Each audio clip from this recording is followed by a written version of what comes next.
Hello again and welcome to Spotlight, the interview show on RT. I'm Al Brunov and today we'll talk about Russia-UK relations. President Medvedev is going to London on April the 2nd. The ties between the two nations have lately been marred by controversies and tensions.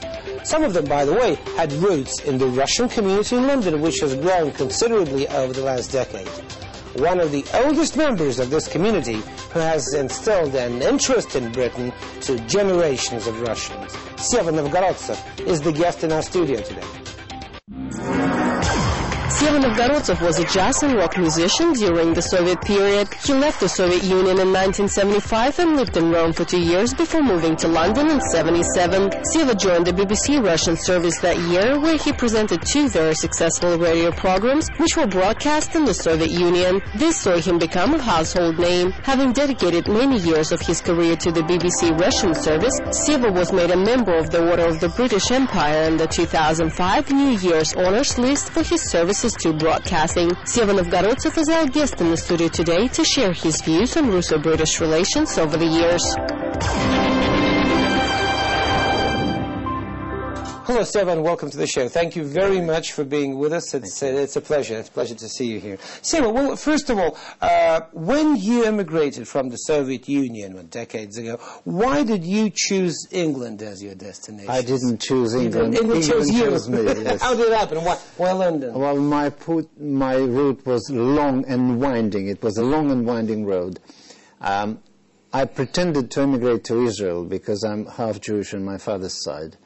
But because my mother's Russian, the Jewish emigre organizations didn't think me of Jewish enough. So I was in Italy, near Rome, just waiting for, the immigration route, which led me to Canada. Yeah. And then a fate intervened. One day there was a gentleman at my door who recognized me because I used to be a jazz musician, fairly well known in Leningrad. And he was a jazz fan, and he said, "What are you doing here?" I said, "Well, I'm emigrating to Canada." He said, "Why don't you join us at the BBC?" And he was a jazz presenter by then already. And so I did my tests, the voice test, the translation test, etc., and got my work permit for working for the BBC. But I couldn't cross the border because I left Russia with one-way ticket. I had just an exit visa, as the rules were at the day.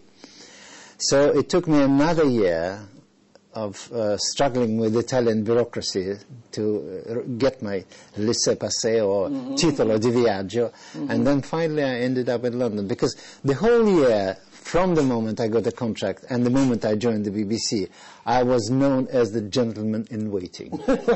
And so this was in the early 70s, was it? I left Russia on the 18th of November 1975, and I started working for the BBC 1st of March 77. 77. So it's been like 37 years. Well, when you first came to Britain, I think the relations were not very good. No. I think it was the aftermath of this big scandal when 130 Russians were expelled from Britain. Yeah. I think Soviet Union at that time didn't have a particularly good relationship with any capitalist country, because that was the depth of the kind of Soviet gloomy years, as they call them, Zastoy. And we were very much kind of slightly terrorized, because I used to get angry letters from some unknown people. In Russia? No, in London. In London? Yeah. And all the threatening letters used to come from the Central Post Office. I always knew that there were professionals at work. But gradually it all kind of started getting warmer and better. There were several periods when we were deemed or seen as a danger to the Soviet power. It was 1979, invasion of Afghanistan, and then Solidarność period, because they were afraid of the Polish workers' movement very much. But after that, when Gorbachev came to power in end of 70s, jamming was off. And then 91 happened, and then we were virtually no longer needed. Well, as a matter of fact, the English like to say that they discovered Gorbachev for the world because he came to London on his first official visit as the Minister of Agriculture and met Thatcher, and Thatcher said, "This is the man we can do business with him," and they actually discovered him. Well, you have been doing programs that were connected with music, jazz music, rock music, for decades, and you sort of tried to establish better ties between Russia and England. You got threatening letters from the Brits. You were considered to be an enemy of the people back home because this was BBC was considered to be an enemy voice, and you worked there. You were one of the stars. But well, you should know better than others. What's the reason of the instability of Russian-British relations during the decades? They're so complicated. Why? Is it a fundamental antagonism, or is it sort of a love and hate sort of a relationship? Well, I tend to philosophize on the subject, and I think it's essentially a different types of psyche. Mm-hmm. The Brits, as Anglo-Saxons and the Vikings and whoever lived in that island, are essentially not just law-abiding, but people who are ruled by the number of laws and regulations which accumulated since Magna Carta. And Russia, like some other East European countries, essentially is an emotional type of psyche. And because the laws has not been very prevalent or been very changeable, there is a just common sense law, which is emotional in its nature. Because truth, you can see that this is truth. Good man, you can tell him from the bad one, you know. And if foreigners are against us, they must be bad people. Mm-hmm. And so on this kind of difference between deep respect for the law of the Anglo-Saxons and deep respect for the emotional truth of the Russians is where the fault line is. And it's still happening. And, well, do you think that this fundamental philosophical account of the two nations is true when we speak about Medvedev coming on a visit to England? Are they real representatives of their own people? And are they also one more emotional, the other more law-obedient? Or is it a sort of a special class? I mean, those big politicians. Yeah. And they don't have these problems when communicating. Medvedev is a god-find for England because he's a lawyer by profession. And he thinks in legal terms. So he can talk to them and they can relate to him. I hope that they can relate to him after they've met. And well, the rumors I hear is that Medvedev is a reasonably charming and clever man, so he will find his way around. So you think for him it may be easier than for Putin, because the Putin is stereotyped as a former KGB, and this is a label written all over him for the Brits, and they can't do anything about it. You think Medvedev has more charm for the British establishment? Yes, and the question is how much influence he's got in the country and whether he really represents the level of power that he is nominally representing. But I think he will be received better than Putin would be at this moment. Well, Medvedev is the president, and the presidential power in Russia is very big. Yeah. Despite all they say, and despite all the influence that the prime minister can have on politics, the presidential powers are enormous. I mean, okay. Well, do you think that? You said that the Anglo-Saxons and the Russians are pretty different. Okay, but the countries. England is a former empire. Great Britain was an empire. Russia is a former empire. Mm-hmm. So don't you think that these two countries may have something in common? I mean, also mentally, in their psychic. As both have to learn. England has learned, Russia is learning, to live without its former colonies. Yeah. Well, the difference is that Britain as a colonial power, I think, was slightly better organized and had exerted better influence on the territories that it had. Because if you take, for instance, history of Hindustan, railroads, mapping of the country, civil service, medical, etc., etc. So whenever you talk to people who used to live on English colonial territories, they tend to say more or less unanimously that British colonial powers were well organized. Now, Russian colonial territories, which are now the independent republics, may, in their heart of hearts, sometimes feel sorry that the Russians are no longer there. Well, because they were not really colonies. I mean, it is different, like having overseas colonies and like having countries that joined an empire. Well, this is sort of different. Yeah, well, still, the party control, we know, was pretty tough. Yeah. There was a system whereby the first secretary of the national party unit could be a local guy, but number two was always the Russian, and he was dictating number one. Yeah. He was telling number one what to do. So.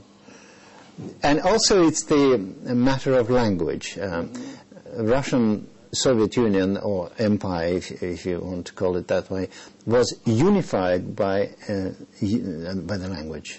Says Seva Novgorodtsev. Spotlight will be back shortly, right after a break. We'll continue this interview in a minute or so stay way on. Bingo.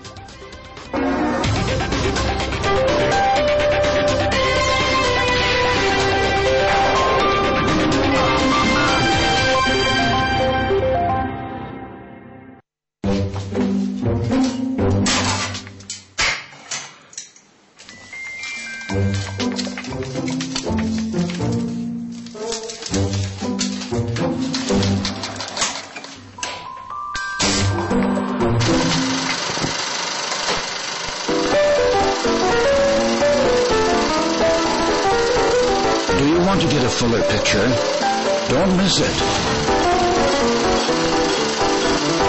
On RT and our website. Welcome to the future. This month's technology update takes you to the cutting edge of laser technology, space-age super weapons, snore-free snoozing, and sight through a scan. Find out how lasers are shaping the way we live this month on Technology Update. We've got the future covered.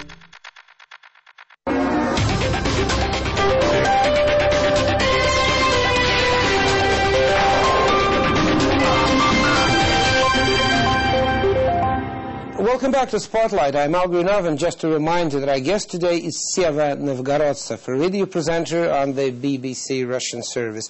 Seva, well, any Russian coming to England may know nothing and may know nobody in this country, but every single one, of course, knows that somewhere in this city there is Seva Novgorodtsev. So everybody knows you. I think that there are about 200,000 Russians now in London. Is that true? Well, Russian speakers are bigger in numbers than the Russians, and they say sometimes it's up to 400,000 all over the country. Russian speakers. Yeah. So maybe Ukrainians, Georgians, well, Lithuanians mostly, and Latvians, because they don't no longer need the visa, and so they come and work on absolutely legally. Well, when I lived in London, when I worked in London, I was posted there as a journalist. That was 10 years ago. There were about 20,000 in and out. So. Is it felt? Do you feel it? The increased number of Russians in London? Yes. Well, for a start, there are newspapers in Russian, numerous newspapers, and the magazines.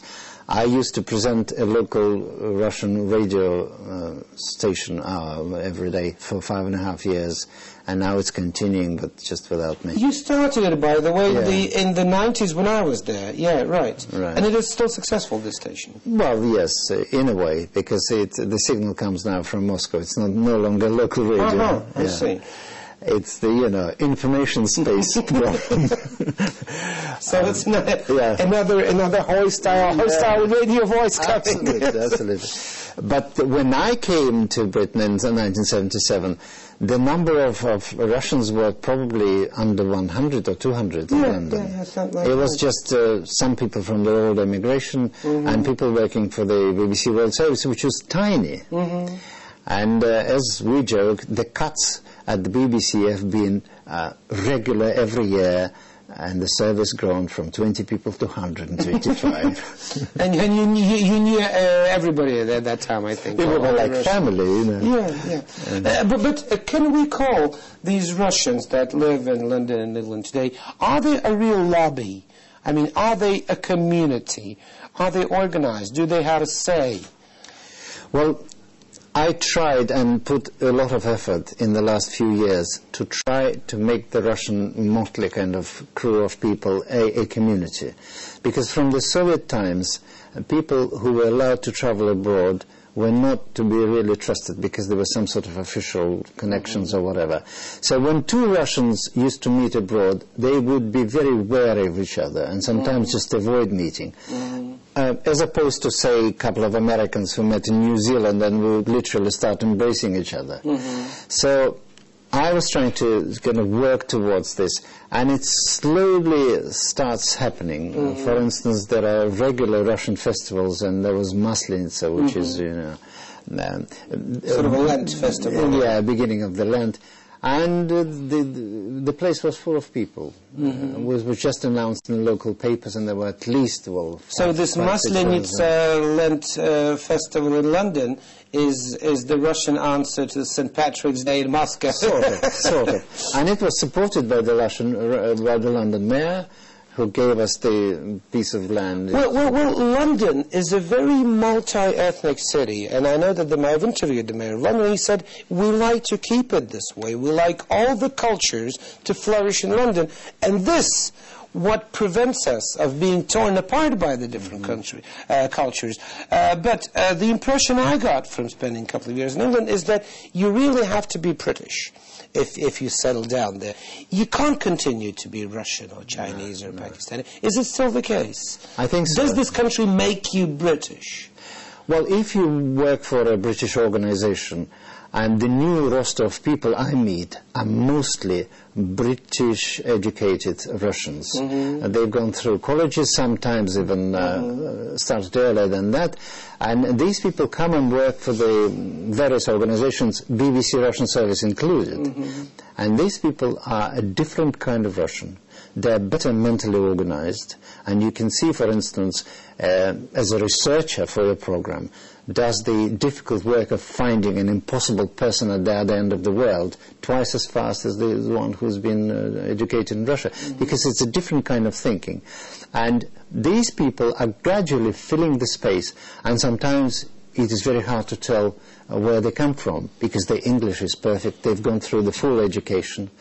And that's it, they're bilingual completely. There is another major difference between this wave of immigration and the previous one, because previously people like you came to England and started to try to make their living there, try to adapt. But this new wave are mostly the nouveau riche, the people who come with money, who buy luxury property, who buy flats and cars and yachts and airplanes and everything, and tend to dictate their lifestyle to Britain. This is not only in England, some other parts of the world too. With what feeling did you meet this wave of immigration?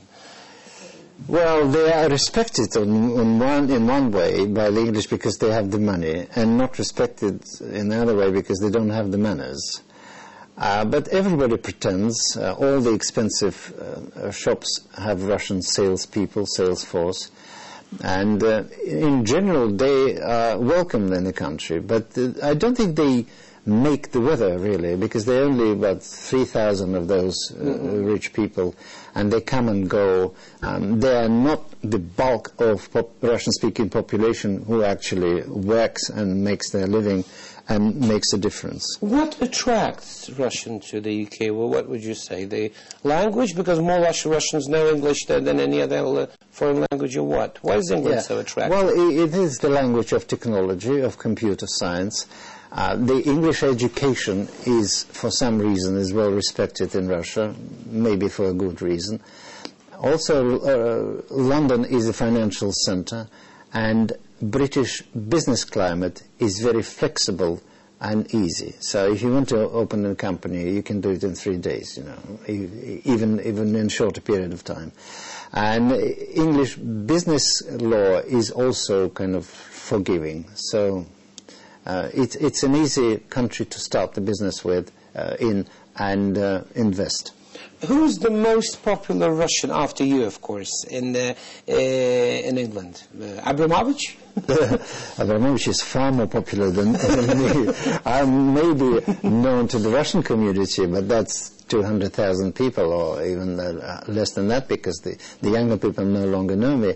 But Abramovich it was a stroke of genius when he bought the football club. Because through this club he entered the high society, the establishment. He became the national figure. He became part of the household of every Chelsea fan, of course. And Abramovich, as they call him there, making a wrong stress, as usually, is part of the national kind of mental picture. Does he have the manners? I suppose not, but he hides it well. You met him? No, I haven't met him. You haven't met him? No, because he doesn't like publicity. He never gives interviews, very, very rarely. And because he's so rich, he has to travel and live with a huge entourage. And, security people are around him. So it's expensive, cumbersome, and I suppose not very cozy to live that kind of life. So I don't envy him. Let's talk about music a little bit. There's going to be this Eurovision Song Festival. Russia won it last year, so Moscow will be hosting it in May. And Andrew Lloyd Webber wrote a song specially for this Eurovision contest. I heard the song. I didn't like it. Did you hear it? No, but I spoke to Ruslana, who won 2004, the Ukrainian girl, and she was telling us about what is going on, who is going to represent Russia, because it's a Ukrainian girl, Prihodka. And she said that she likes the song, she thinks it's very strong, and she thinks that the performer is very strong. Says differently. The reason I mentioned Lloyd Webber is that Vladimir Putin recently told him that he's going to vote for his song. He's going to vote for England during that song contest. So this love of the former Russian president, prime minister, towards Lloyd Webber is so great. Do you think that you were the man who introduced Putin to Andrew Lloyd Webber's music long ago? Well, I can tell you a short story. I have a stepdaughter who's in the early 20s, and she has an admirer in St. Petersburg who, through Facebook and all those websites, sent her an audio file, which is a Jesus Christ Superstar series of programs which I made in 1978. And we started listening, and so it's good quality recording.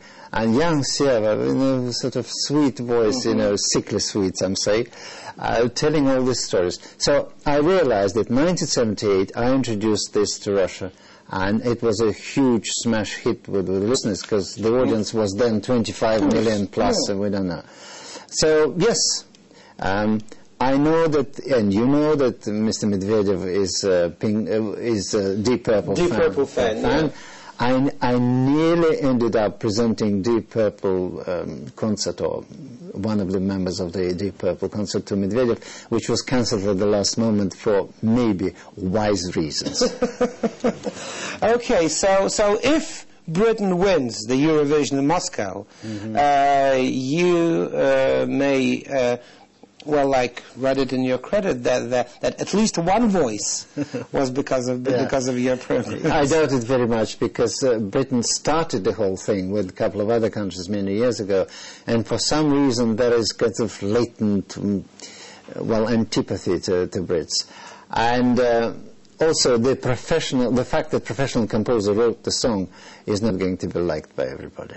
Thank you. Thank you very much, Seva. And just a reminder that my guest today was Seva Novgorodtsev. And that's it for now from all of us here. We will be back tomorrow with more first-hand comments on what's going on in and outside Russia. Until then, stay on RT and take care.